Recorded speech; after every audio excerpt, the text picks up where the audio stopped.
I'm scared. Why? No, he's scared. Is it rolling? Yes, it's already going.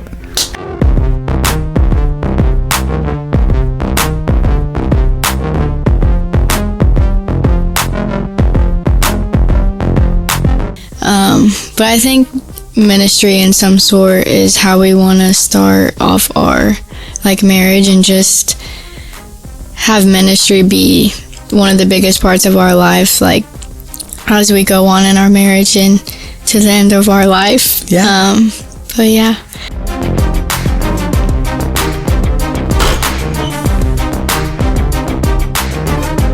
Okay, cut. We're restarting right now. Start the video now. Coach Sav. How are you? I'm good. How are you? Good.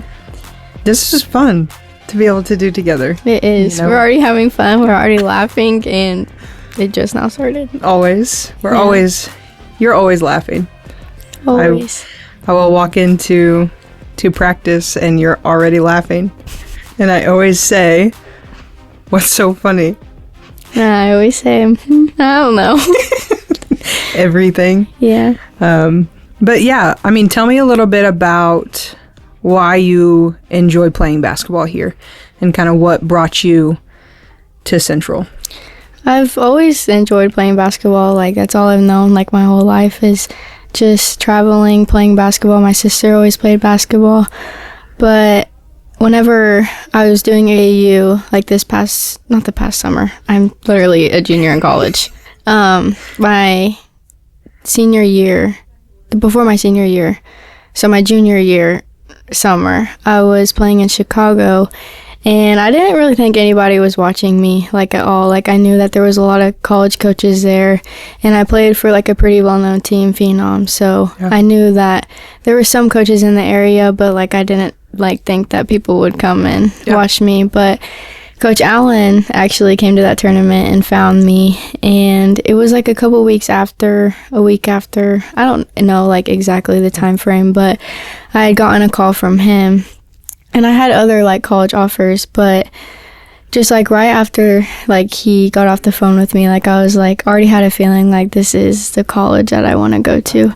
So then shortly after that, I came here on a tour, and I met Coach Corey, and then I talked with Coach Allen too, and it just felt right. The school is so tiny. I grew up in a really small town, and it just, the community here, I love both of those coaches.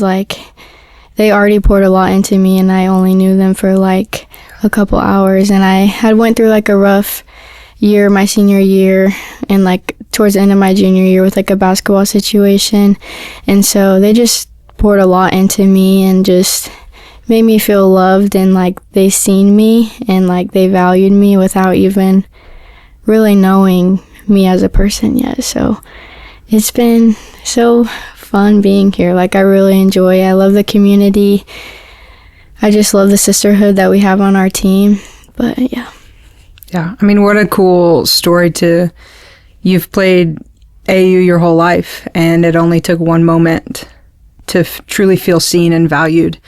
And I think that just kind of speaks to what we're about here. Obviously they saw that you're, a heck of a basketball player, which we know that, right? But it does feel good when somebody really sees that in you. But to know that even through the recruiting process that we know is really important to us, they made you feel seen and valued beyond the game, which is exactly what, Coach Allen and I try to do now, is make all of our players come in, feel loved and valued beyond just the game. And that's something that Coach Allen has really taught me.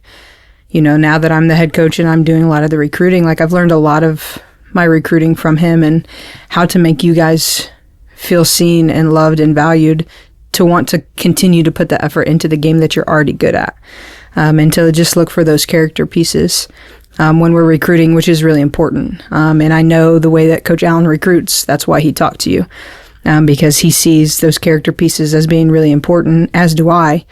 But now that you were recruited before I got here, right? So I came in your freshman year, but you were already recruited, so I wasn't part of that process. But I knew right away, like, Sav's going to be a really good fit for this team and to be able to help build this program because of your character and just the way that you love other people and the way that you lead. You might lead really quietly at times, and I have to tell you, use your voice. But when you use your voice, it's really strong and it's powerful in like the weirdest, quietest way. But it's because you lead with your faith and you lead with love. And I think that that is just a really cool component that I've seen you grow in since I've been able to be here coaching you, and that first year being your assistant. And, you know, I was in a different role, and so I got to be a little bit harder on you at times. And now, you know, last year, okay. And now last year and this year, like being your head coach and still getting to be hard on you, but now bringing that true mentorship piece into it has been really enjoyable for me to see that in you. So much so that you're now one of our captains on our team.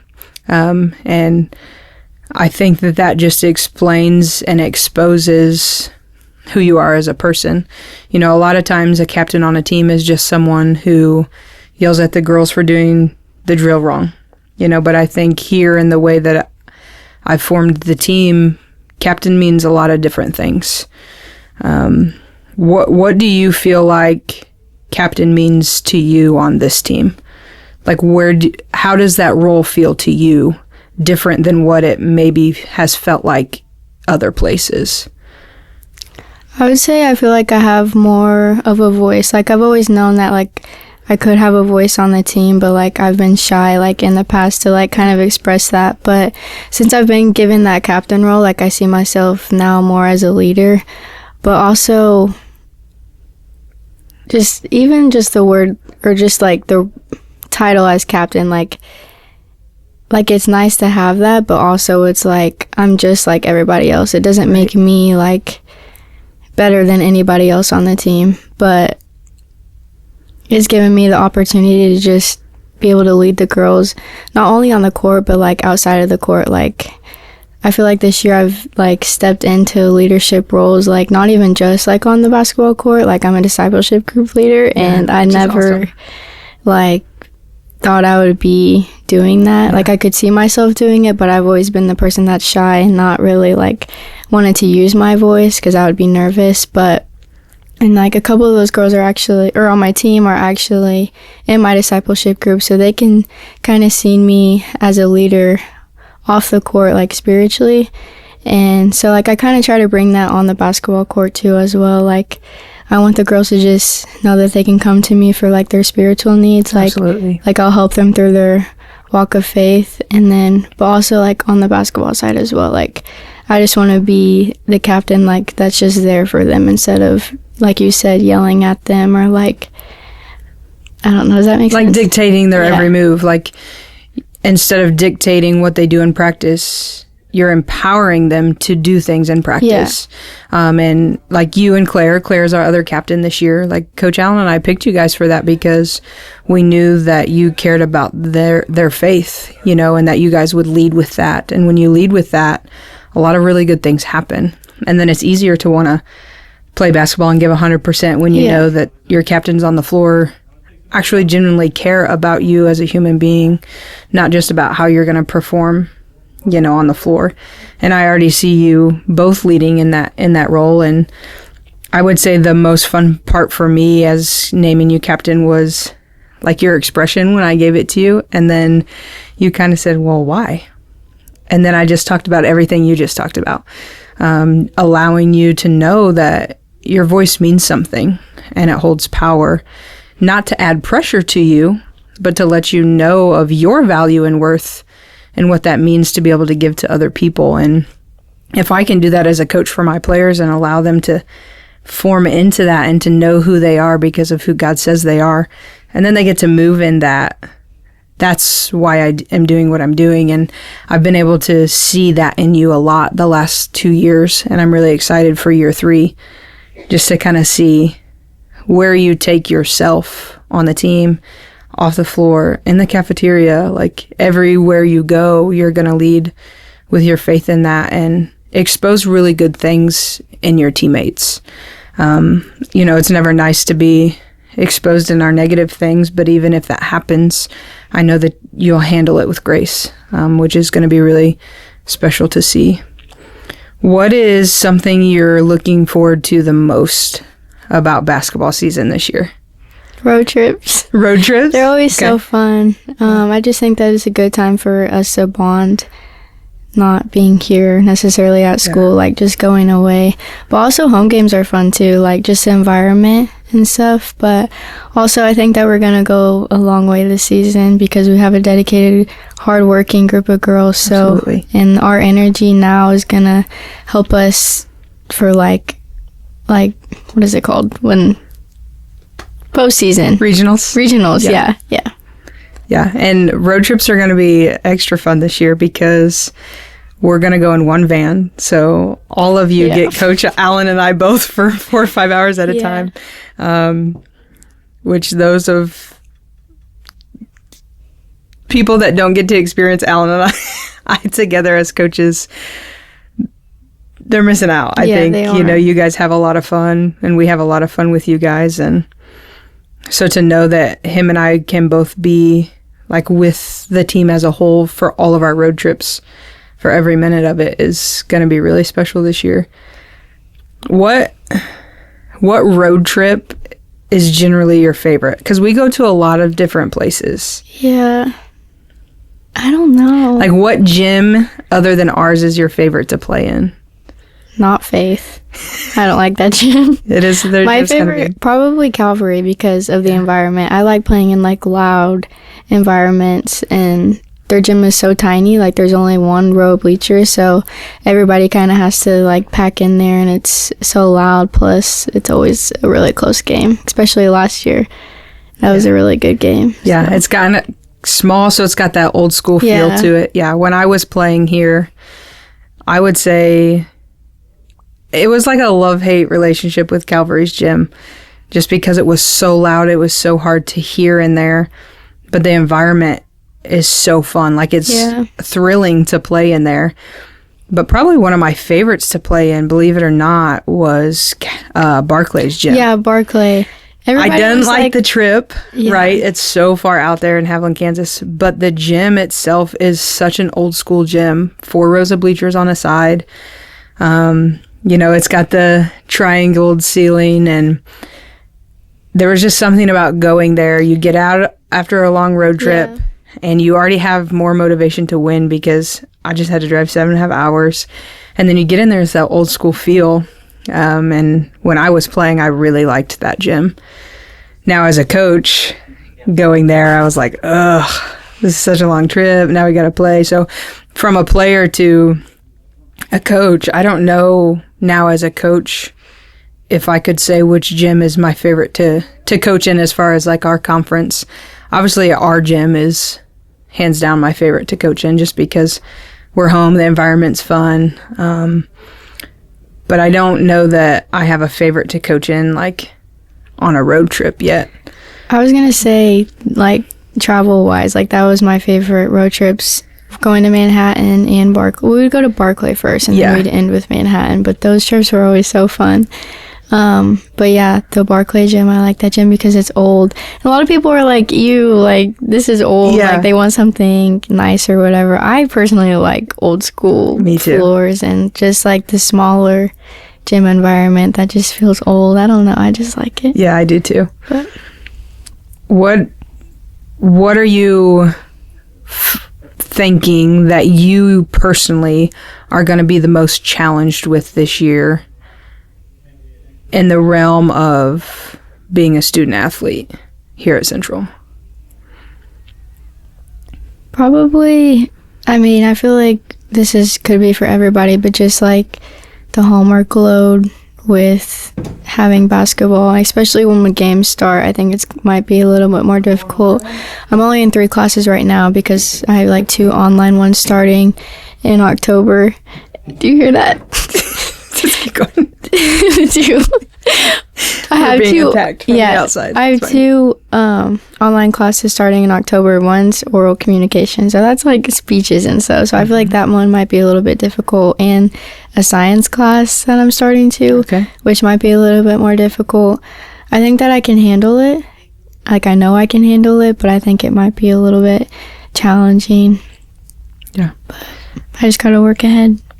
And I know you can do it, right? Yeah. I always know that all my players can balance that workload, and know that you have the resources to be able to handle that. That doesn't mean it's not stressful. It doesn't mean it's not hard. Yeah. But we know that we can do whatever we can to get through it. I'm trying to think of how I want to ask this one. What is the most challenging thing about being here at Central in general? Probably just being far from home. Yeah. I'm not super far compared to other people, but I've always known my family just being there. They're still there. They're super supportive, and I'm super blessed to have my parents and my sisters. My parents go to like almost every single all the game. games, yeah. So it's not terrible, but I'd say that it's definitely hard, especially since I have little nephews. So. Yeah. And they're growing up, so I'm not necessarily there every day like they can be, just to see them grow up, which is definitely hard. But I would say, yeah, just being away from family is probably hard. Yeah. But how cool it is that they get to see you, Yeah. like doing your thing and thriving and following the Lord and playing basketball and, you know, getting engaged and doing all those really fun things. Like, they might not comprehend all of that now, but like they're gonna know like my aunt is doing really cool things. Yeah. So I think it's also a good thing though, being away, because like you experience a lot more that they may not get to see. But like, I don't know, I just feel like it's good for me in a way too, and good for a lot of students who are far away from home. It makes coming home so much sweeter, I feel like, and special. So yeah, speak to that a little bit more. Like, how do you feel being away from home helps you grow? I mean, my parents have always been like super protective, which is a good thing. I'm not saying that's a bad thing at all. I love you, Mom and Dad. I'm not saying it's a bad thing at all, because their rules for me growing up, they shaped me into who I am today. Like, it wasn't them trying to be necessarily like strict on me. Like, they just wanted to protect me and to protect my future and to just raise me into the godly woman that I am today. So I'm super thankful for that. But also, like, I have a little bit more freedom now that I'm like an actual adult now, which I still think that I would have that obviously back at home. But like, I don't know, just I feel like I've experienced a lot more just being here at Central. I don't know. Yeah, I mean, I would say when I came out here as a student, you know, I came 8 hours away. And there was a lot of nervousness in that for me, but by the end of my freshman year, I felt like already I had grown so much, because I didn't have the chance to every night when I came home to debrief my whole day and say, how am I, like, help me, how am I supposed to know how to think about this that happened, or help me understand why they said this and why they did that. I had to kind of figure it out on my own. Not that I was never called home and was like, Mom, help me understand this, or Dad, like, this happened in practice, how do I fix it? Obviously, I still did all of that, but I couldn't do it right away. And so I had to sit with some of that and learn through it on my own. And the same thing with kind of forming my own relationship with Christ. You know, I had dove into that a lot deeper my junior year of high school, which is when I started to kind of decide, you know, and felt this call on my life to pursue ministry. But it wasn't really until I got out here and started doing it fully on my own that I was like, man, the Lord is so cool, and his kingdom is so vast, and there's so much to gain from it.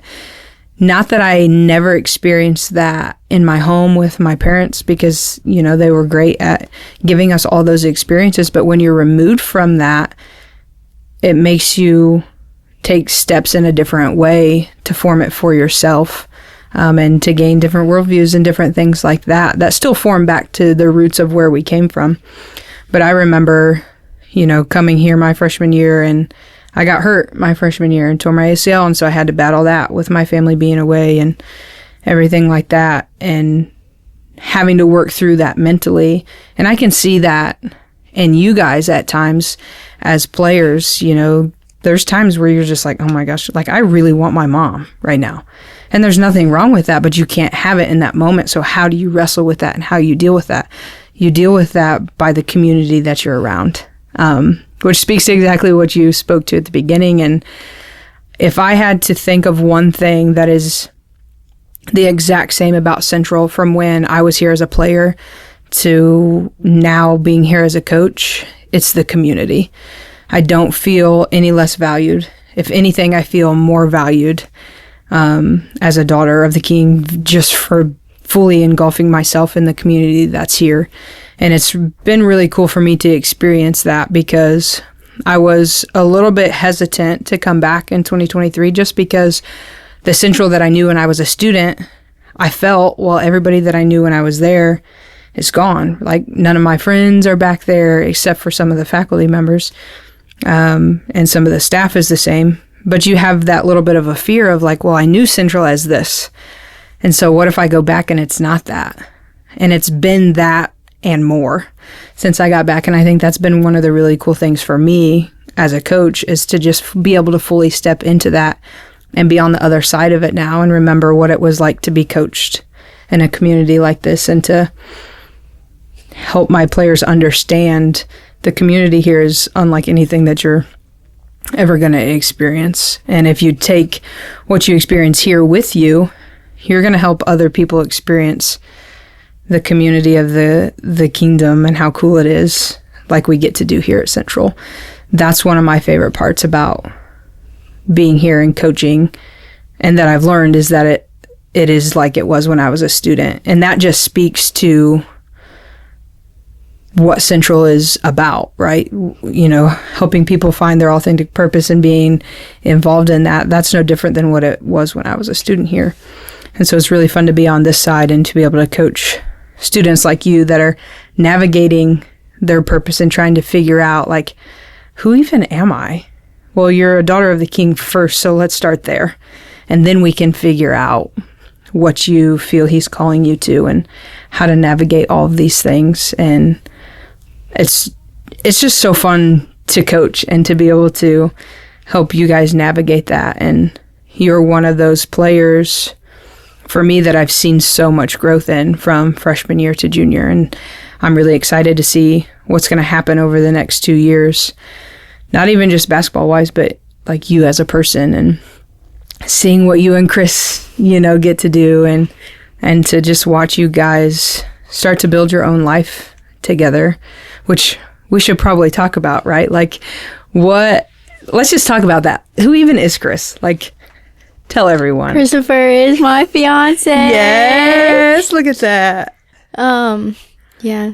Do you want to know, like, yeah, how we met? Yes, tell me all about it. I always get super excited talking about this. I like, love it just happened. Like, I'm always, like, I was just talking to a friend about it the other day on our way home, and I was just smiling like it happened yesterday, but it's kind of a sweet story, so. Absolutely. Okay, so we both got to school 2023. It was my freshman year and his junior year, but he was a transfer from Alpena Community College out in Michigan. And we both weren't looking for a relationship at all whenever we got here, but I had seen him at Saint Seminar for the first time, and I was like, oh my gosh, he is so cute. So like the first week of school. Yes, like the very first like class thing that we had to have, like all of the new people had to go to. I was like, he's so cute. But it wasn't even just like him being attractive, like it was how he talked to people, like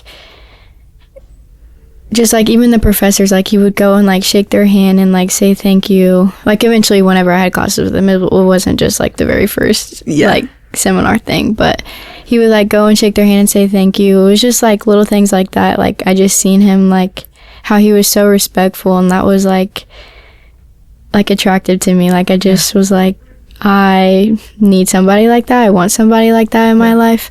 But like I said, like I wasn't looking for a relationship at all, but it was just like kind of like on my heart. And so like I had prayed about it, and I was like, I don't remember exactly what I said, but I was like, Lord, like if it's in your will, like it'll be done. And little did I know that he was praying about me too. Wow. Without even like we never had spoke like at all. Like like I just seen him, like even me looking at him, like I never even thought he'd seen me. Like he didn't even know who I was. I felt like But yeah, I don't remember exactly what he was praying either.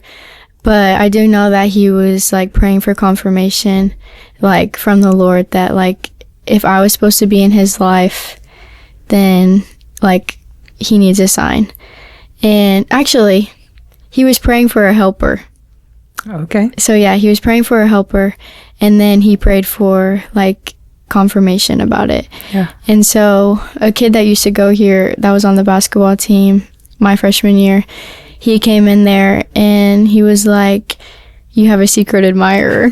Like just randomly came into the weight room like right after he prayed for confirmation like from the Lord that like if I needed to be in his life, then it would be done. He got the confirmation that he needed, and then we had went to like a Bible study like that evening, and I think it was the same evening, I'm not sure, but we went to like a team Bible study, so like the boys team and the girls team, and like after it, he had went to the bathroom, I guess, and I was leaving, and he came out of the bathroom and I walked by and he didn't even look at me or like smile or anything, and I was like, oh my gosh, it's never gonna happen. Like he doesn't like me. He doesn't know me. He doesn't see me. He doesn't like me. He doesn't want me. Instantly start overthinking. Yeah. And so I liked his Instagram story. I don't know if that's weird or not, but I liked his Instagram story, just seeing if he would like talk to me or whatever. And like shortly after that, he texted me on Instagram. He was like, "So you're gonna like my Instagram story and not say hi?" And that was like, I don't know, that was like shortly after. He was talking about like the bathroom situation, like walking past each other, and I wasn't gonna say hi to him, but I liked his Instagram story. But yeah, that's kind of how we met, through prayer.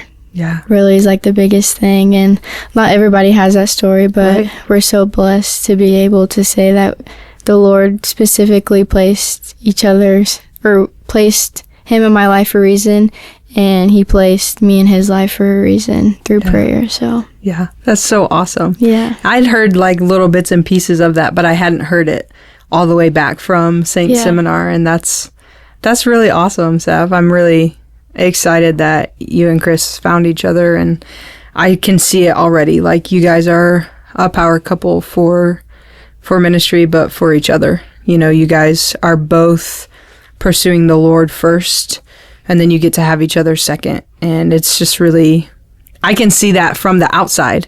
Obviously, I'm not involved in all of your stuff, but I can see the way you guys move, the way you talk to people, the way you interact with each other, just how awesome it is that you guys are so bonded together. And it was funny, one day I heard somebody ask Chris, they were like, "Where's Sav?" And he was like, "I don't know." But I'm like, that's how they work, right? Yeah. Like you guys have so much trust and love for each other that you move freely because you're moving together no matter where you are. Yeah. And I can see that in you guys now. And so I'm just really excited as a coach and a friend, and, you know, now being a coach with Chris, you know, I walked past him the other day and I was like, "Hey, coach," you know, like just to be able to do that, you know, for him, and what an honorable position that he gets to be in now, and to serve these young men in that way and do something that he is really passionate about. And you're still getting to play a game that you're really passionate about. It's just really fun to see you guys experience this phase of life, and just to know what it means for you guys in the future. It's really fun to even just have a tiny little sliver part of being here for you guys, and watching you guys grow is really fun. I mean, we can kind of start to wrap it up a little bit, but I think the last thing that I'll ask is, what do you feel like is next for you and Chris? I know you've got, you know, this year and next year of school, but as you start to think about what's next and what's on your heart and what you feel you're being called to, kind of what's your next step as Savannah and Chris? We don't know exactly like where we'll be, but we're planning to get married in June next summer. So we have like a lot of decisions to make regarding that. Like we've had some opportunities like come our way.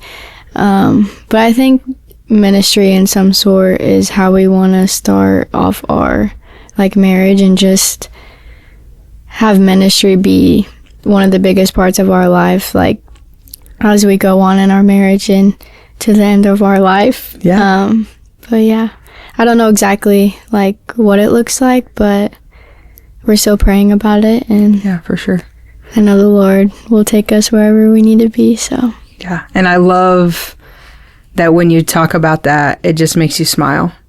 Like I can see the pure joy that you have to think about doing life with him in ministry, and to know that that brings you true joy means that every move you guys are going to make is going to be directed and oriented vertical to the Lord. And that just makes me happy, like as a coach and as a friend, as a mentor, to know that you find such true joy in doing ministry and serving others. I mean, that's what it's about. And so to know that that's what next is what's next for you guys is really exciting for me as coach. So I'm excited for what we're going to do as a team this year. I'm excited to have you be a part of it.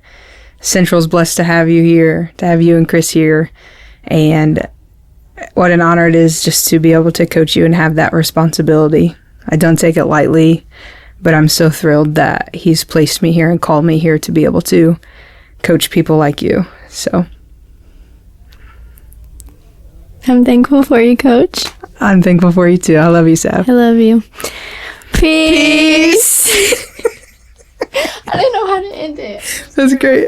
You're good. It's all good. Did I do fine? You did great. I was gonna say more, but like things came to my head after I already. She was so stressed, I was nervous. but she killed it. All my answers came to my head after she had asked me the question. After I had already answered the question. Crushed it. But yeah. Peace. Peace.